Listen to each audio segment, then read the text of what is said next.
Hii ni Arusha One Radio, mimi ni Awadh Rashidi. Zaidi ya watoto 40,000 wanaripotiwa kubakia mayatima katika ukanda wa Gaza kutokana na hujuma na vita vya utawala wa Israeli katika ukanda huo. Msemaji wa shirika la kuhudumia watoto la Umoja Mataifa UNICEF huko Palestina ameonya kuhusu hali mbaya ya watoto katika ukanda wa Gaza na kusema kwa mujibu wa takwimu za awali zaidi ya watoto 40,000 wameachwa yatima wakati wa vita na idadi hii inaongezeka kwa kutisha. Kadhim Abu Khalaf ametangaza katika mkutano na waandishi wa habari tangu Oktoba 7 mwaka 2023 wastani wa watoto 27 wamepoteza maisha kila siku huko Gaza, takwimu isiyo na mfano ambayo hailinganishwi popote duniani. Ripoti zinaeleza kuwa idadi ya watoto wa Kipalestina walioachwa mayatima kutokana na vita na mauaji ya kimbari ya Israel dhidi ya ukanda huo imepindukia 40,000, huku takriban wanawake 14,000 wakibakia wajane baada ya waume zao kuuawa kufuatia hujuma na mashambulizi ya kinyama ya Israel katika ukanda huo. Msemaji huyo UNICEF pia ameashiria athari za kisaikolojia na kiakili za mzozo huo kwa watoto na kuongeza watoto wa Gaza wanahitaji miaka ya kupona, sio tu kutokana na majeraha kimwili lakini pia kutokana na kiwewe kikubwa cha kihisia na madhara ya kisaikolojia wanayoyapata. Na afisa mmoja wa utawala wa Kizayuni amepandishwa cheo kwa kufanya jinai kubwa zaidi dhidi ya watu wasio na hatia katika ukanda wa Gaza. Shirika la habari la Merzi limenukuu taarifa ya gazeti la Kizayuni la Haaretz likisema kuwa jeshi la Israeli limempandisha cheo afisa wake huyo kutokana na kufanya jinai na uhalifu mkubwa zaidi dhidi ya raia katika ukanda wa Gaza. Kwa mujibu wa ripoti hiyo, askari wengine wa Israeli waliotoa ushahidi wa afisa huyo wa juu kuwa ndiye aliyetoa amri ya kufyatulia risasi wa Palestina waliokuwa wameshika bendera nyeupe, lakini pamoja na hayo jeshi la Israeli limempandisha cheo. Wanajeshi waliokuwa chini ya uongozi wa afisa huyo katika ukanda wa Gaza walikiri kwamba alitoa amri ya kupigwa risasi na kuuliwa Palestina hao licha ya kwamba hawakuwa na hatari yoyote. Mwaka jana mwandishi wa habari wa Israeli Chamin Khazavi ambaye alihudumu katika kazi ya kuripoti vita vya Gaza kwa muda wa siku 86 alieleza kwa kina alichokishuhudia wakati huo na nukuu, maisha ya Palestina katika ukanda wa Gaza yanategemea kwanza kabisa kiwango cha maamuzi binafsi ya makamanda katika ukanda huo, aliandika Harzav na kuongeza kuwa afisa mkuu yeyote anayeamuru kuuawa Palestina kwa sababu tu ya utambulisho wao huwa hapewi adhabu yoyote ya kinidhamu. Maisha ya kibinadamu katika ukanda wa Gaza hayana thamani yoyote. Maisha maelfu ya mbwa wanaozurura ovyo kwenye eneo hilo kutafuta chakula yana thamani zaidi, wakati kuna amri ya wazi inayokataza kuwapiga risasi mbwa isipokuwa askari akiwa yumo hatarini, tena wakati meno ya mbwa yamemkaba. Wanajeshi wa Israel wameruhusiwa kumpiga risasi Mpalestina yoyote na bila ya woga wala kizuizi chochote, mwandishi huyo aliandika. Na mitazamo, hasira na ghadhabu dhidi ya Israeli inaendelea kuongezeka duniani kutokana na jinai za utawala huo huko Gaza. Chuki na hasira hizo dhidi ya Israeli zimeongezeka hata katika nchi ambazo kwa jadi zinaunga mkono kwa nguvu utawala wa Israel kama vile Hungary na Poland. Idadi kubwa ya watu duniani wana mtazamo hasi na wa hasira kuhusu taifa hilo na waziri mkuu wake Benjamin Netanyahu. Matokeo kura ya maoni ya taasisi ya Pew yaliyotolewa hivi karibuni yanaonyesha kuwa wimbi la chuki na hasira dhidi ya Israeli linaongezeka duniani na halizuiliki. Tangu zamani watu wengi katika nchi za Kiarabu na Kiislamu wamekuwa na mtazamo hasi na mbaya kuhusu Israel tena kwa miongo mingi, lakini uchunguzi wa maoni wa taasisi ya Pew unaonyesha kuongezeka sana mitazamo hasi kutoka barani Ulaya na Asia Mashariki. Pia imeonyesha kuwa maoni chanya kuhusu Israel yanapungua kwa kasi katika nchi za Ulaya Magharibi, hususan miongoni mwa vijana. Nchini Italia 66% ya watu walioulizwa walikuwa na maoni hasi kuhusu Israel. Huko Ugiriki, Sweden na Hispania pia maoni hasi dhidi ya taifa hilo yakidhihirika kuwa juu ya 70%. Nchini Uholanzi idadi ya watu wanaochukia Israeli kutokana na jinai zake imefikia 78%. Hata katika nchi kama Poland ambayo serikali yake kijadi inaunga mkono Israel, maoni ya umma yalikuwa mabaya kwa 62%. Kadhalika huko Hungary 53% ya waliohojiwa imedhihirika kuwa wana mtazamo hasi na wa hasira kuhusu Israel. Uchunguzi wa maoni wa taasisi ya Pew pia umeonyesha kuongezeka hisia kali dhidi ya Israel nchini Indonesia, nchi yenye Waislamu wengi zaidi duniani, ambapo 80% ya waliohojiwa wanaiona Israeli kuwa ni adui wa binadamu. Kwingineko barani Asia maoni yalikuwa mabaya. 80% ya waliohojiwa nchini Japani na 60% ya nchini Korea Kusini wote wana mtazamo hasi na mbaya kuhusu Israel kutokana na jinai zake za kutisha huko Palestina na hasa ukanda wa Gaza. Kwa mujibu wa uchunguzi huu wa maoni wa Marekani wengi 53% wana maoni mabaya kuhusu Israel, idadi hiyo ikiongezeka kutoka 42% 2 mwezi Machi mwaka 2022 kabla ya shambulio la Oktoba 7 mwaka 2023 hadi mwezi Aprili mwaka huu 2025.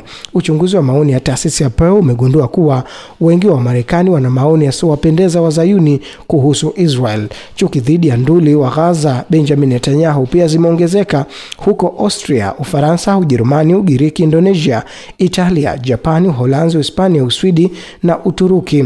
Karibu robo tatu wa watu wazima hawana imani kabisa na Netanyahu na wamesema kwamba amekuwa akifanya vitendo vya uvunjifu wa amani. Na waandishi zaidi ya 400 wa Hispania wamesema kuwa utawala wa Israel umekiuka sheria za kimataifa na umetoa mwito wa kusitishwa mara moja kwa mashambulizi ya utawala huo kwa Gaza. Waandishi hao wanafanya kazi katika nyanja za fasihi ya watoto, vijana na watu wazima, wamesema katika taarifa yao pamoja. Tunatoa wito kwa jamii ya kimataifa kufanya kazi kukomesha mara moja mashambulizi haya ya kiholela na kukomesha biashara zana za kijeshi zinazotumiwa dhidi ya raia.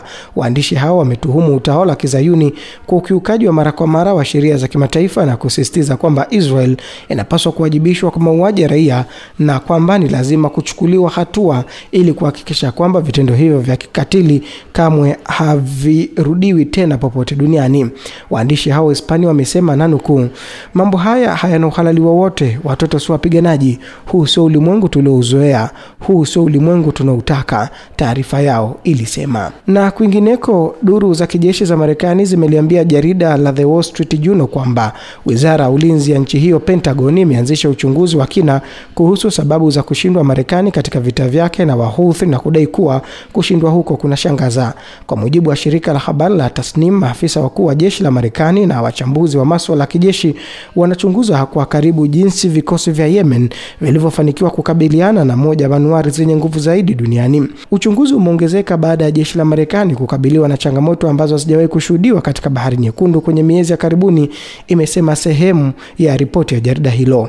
Gazeti la The Wall Street Journal pia limeandika, Pentagon imevitaja vikosi vya Yemen kuwa ni adui mkali baada ya kutokea vita vikali zaidi vya majini tangu vita vya pili vya dunia.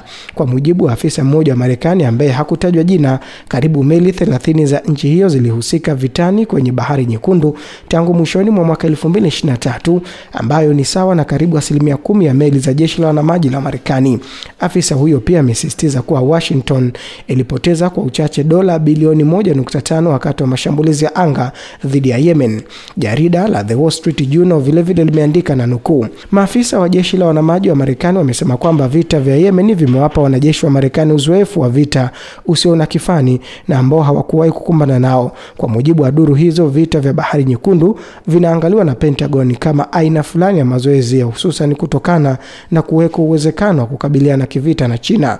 Kwa mujibu wa jarida hilo la Wall Street Journal, Pentagon inachunguza matukio mawili tofauti yanayogongana kuhusu manuari ya Truman ya Marekani ya kubeba ndege pamoja na ndege 3 za kivita zilizoanguka. Katika kipindi cha miezi 5 pekee, manuari ya Truman iliripotiwa kupoteza ndege 3 za kivita zenye thamani ya dola milioni 201 katika vita vyake na vikosi vya Yemen. Afisa mwingine wa Marekani ameambia jarida la Wall Street Journal kwamba vikosi vya Yemen vimewashangaza wanajeshi wa Marekani kwa ukomavu wao mkubwa, uwezo wa hali ya juu na maendeleo ya ajabu walioyapiga katika teknolojia ya makombora. Afisa huyo wa Marekani pia amesema aina ya mashambulizi ya majeshi ya Yemen pia imebadilika na kuwa ya kisasa zaidi, ikiwa ni pamoja na mashambulizi usiku, kutumia ndege zisizo na rubani na makombora ya kutokea ardhini kupiga zana na vifaa vya angani ambavyo ni vigumu kutunguliwa. Gazeti la Wall Street Journal pia limewanukuu maafisa mbalimbali wa kijeshi wakisema kwamba zaidi ya ndege 12 za hali ya juu za Marekani zilitunguliwa na vikosi vya Yemen. Mwishoni mwa makala yake, jarida hilo la Marekani limefichua kuwa Donald Trump hatimaye alilazimika kukubali kusitisha mapigano baada ya kupata uhakika kwamba mzozo huo haukuwa na maana. Rais wa Marekani Donald Trump ametangaza kuwa ameanzisha uchunguzi kuhusu utendaji kazi wa Joe Biden, akidai kuwa maelfu ya hati na maagizo ya kiutendaji yaliyotolewa kwa kutumia saini zilizoandikwa na mashine na bila umma kujua. Kwa mujibu wa shirika la habari la Tasnim, Donald Trump ameamuru uchunguzi ufanyike kwa madai kuwa washauri wakuu wa Biden walificha kwamba rais huyo hakuwa na akili timamu. Joe Biden ambaye alimshinda Trump katika uchaguzi wa mwaka 2020 alijiondoa kwenye kinyang'anyiro cha urais baada ya kumalizika kipindi chake cha kwanza kutokana na kuvurunda vibaya katika mdahalo wa uchaguzi mwaka jana na wasiwasi kuongezeka kuhusu uwezo wake wa akili. Uwezo wa akili wa Biden uligeuzwa kuwa shabaha mashambulizi ya chama cha Trump Republican kwa miaka mingi wakati wa urais wake, lakini ripoti katika vyombo mbalimbali vya habari vya Marekani na kitabu cha hivi karibuni kilichoandikwa na mtangazaji wa CNN Jake Tapper kinaonyesha kuwa hata maafisa wakuu wa chama cha Democratic na wale wa karibu na Biden walikuwa na mashaka makubwa juu ya uwezo wake wa kutekeleza majukumu ya urais. Katika memo, Trump alihoji iwapo Biden alisaini mwenyewe na kwa akili timamu msamaha na hati nyingine au la. Trump amehoji pia matumizi ya Biden ya kifaa cha mitambo cha kutoa saini halisi ambazo marais wa Marekani wamekuwa wakikitumia kwa miaka mingi. Trump amekuwa akidai mara kwa mara kwamba baadhi ya vitendo vya Biden havikuwa halali kisheria kwa sababu anasema washauri wa Biden walichukua wao maamuzi ili kuficha kuhusu kushuka uwezo wa kiakili wa bwana Biden. Kula njama kama hii ni moja ya kashfa hatari na za kutatanisha katika historia ya Marekani. Wananchi wa Marekani walizuiliwa kwa makusudi kujua ni nani aliyeshikilia nafasi kuu ya utawala wa nchi yetu wakati saini ya Biden ilipotumiwa kusukuma maelfu ya hati na mabadiliko ya serikali bila Biden mwenyewe kujitambua. Trump ametoa amri kwa wakili mkuu wa serikali Pam Dubey na wakili wa ikulu David Warrington kuongoza uchunguzi huo mara moja. Rais wa Jamhuri ya Mapinduzi ya Kiislamu Dr.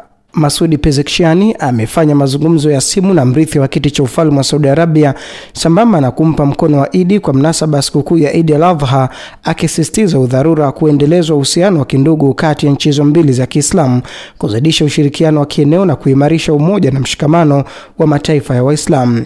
Rais Pezeshkian ameshukuru pia juhudi za serikali ya Saudi Arabia katika kusimamia vizuri ibada ya hija mwaka huu.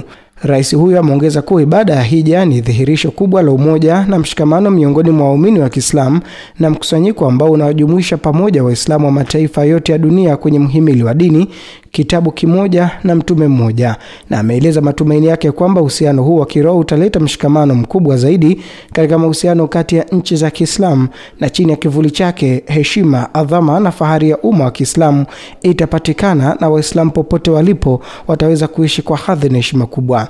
Akitilia mkazo wa adhma isiyotetereka ya Iran ya kupanua ushirikiano wa kirafiki na kidugu na unaozingatia misingi ya ujirani mwema na nchi zote za Kiislamu, rais huyo amesema Iran imeazimia kikweli kuchukua hatua madhubuti ya kuimarisha uhusiano, kuzidisha ushirikiano katika nyanja zote na nchi za Kiislamu na nyinginezo duniani.